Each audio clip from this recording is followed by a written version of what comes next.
Good morning and welcome back. I know some days the sheer spread of this syllabus feels endless, and the quiet pressure of getting every paper right sits with you even when you are not talking about it. So take a breath, because the work we do here every single day is exactly what turns that pressure into precision. This is the Sociology Desk, issue 97, and today we are working with one event: the Supreme Court's fresh directions on dowry law. One event. But by the end of this video, you will know exactly which thinker to anchor your answer on, which concept to name, and how to move a 20-mark answer from average to outstanding. Here is the event. The Supreme Court has issued a fresh set of directions to make anti dowry law actually work on the ground. It has asked states to activate dowry prohibition officers, to give priority to trial of offenses under Section 304B, which deals with dowry death, and Section 498A, which deals with cruelty by husband or relatives, and to monitor long pending dowry cases on a regular basis, not just once. Now, notice something important for your answer writing. This falls under Paper 2, Social Movements in Modern India, under the subunit on the women's movement. But you should never let the event sit at the center of your answer. The event is your evidence. The theory is your destination. Let us build the first concept, and I want you to really absorb this one, because it changes how you argue the entire topic. Most students write about dowry as a social evil, as a bad custom that needs to be eradicated through awareness. That is a weak answer. The stronger move is to treat dowry as a structural response to women's exclusion from property. Think about it this way. In most Indian families, sons inherit land and the family home, something permanent, something that keeps producing value year after year. Daughters, historically, get dowry instead, a one-time transfer of cash, jewelry, and goods at the time of marriage. One is enduring wealth. The other is a single payment that leaves the family and never comes back. So dowry is not simply cultural residue waiting for attitudes to change. It is compensation for a woman's permanently weaker claim over land and property. This is exactly why criminal punishment alone keeps failing to reduce dowry. Because you are punishing the transaction without touching the property structure that makes the transaction necessary in the first place. Now, here is the second concept, and this is where you show the examiner real theoretical range. Every institution, including a law, has a manifest function, its stated intended purpose, and a latent function, an unintended consequence that often runs in a completely different direction. The manifest function of anti-dowry legislation is obvious: deterrence, protection, punishment of offenders. But notice what the Supreme Court had to do here.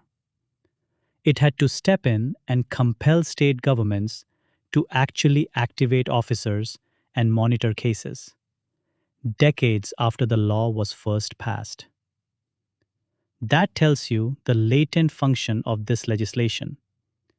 For a long stretch of time was simply symbolic reassurance, the appearance that the state had acted, while enforcement machinery on the ground stayed dormant. When you write this in an answer, do not just say implementation is weak. Name the concept. say that the manifest and latent functions of the law have diverged, and that is a precise, examiner recognizable move. So, which thinker do you anchor this entire answer on? Leela Dube. Her framework of seed and earth is precisely built for this question.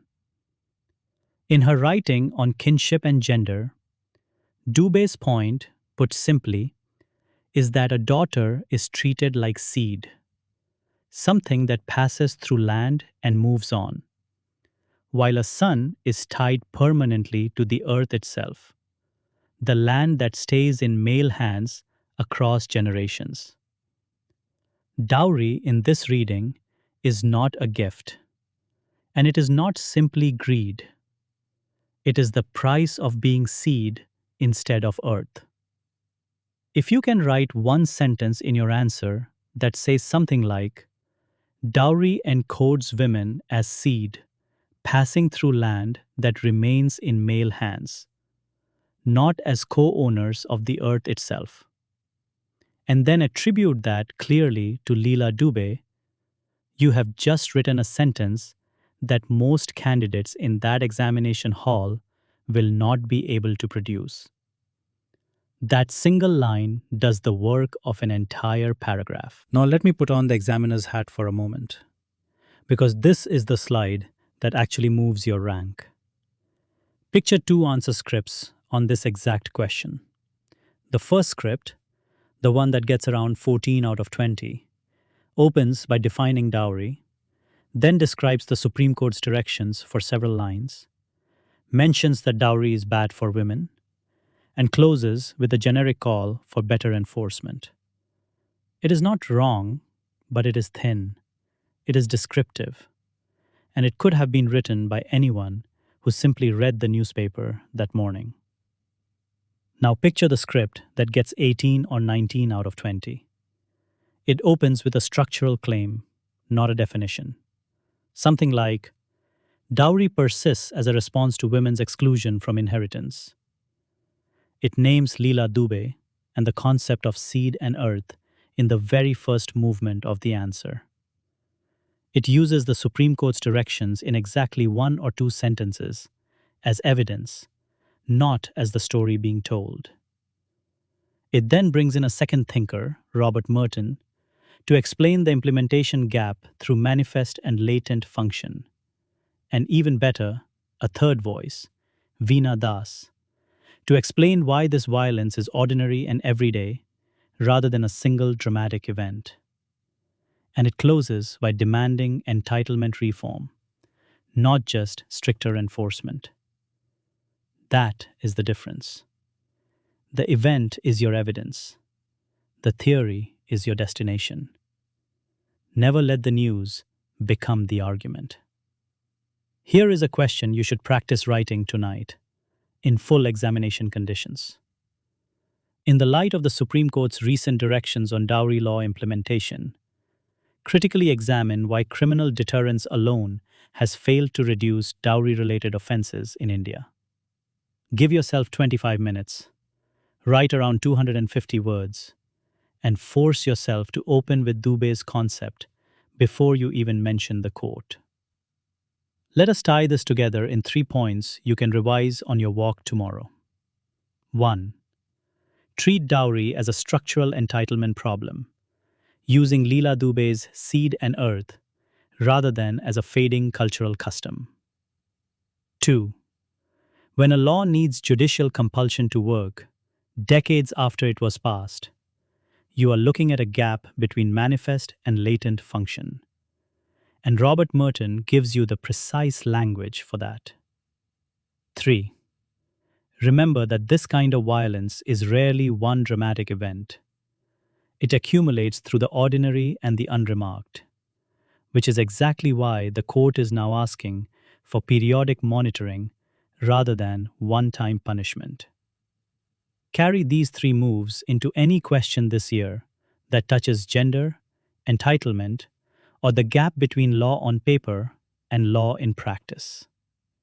That is today's issue. I will say this honestly. This preparation is long, and some weeks it will drain you more than it inspires you.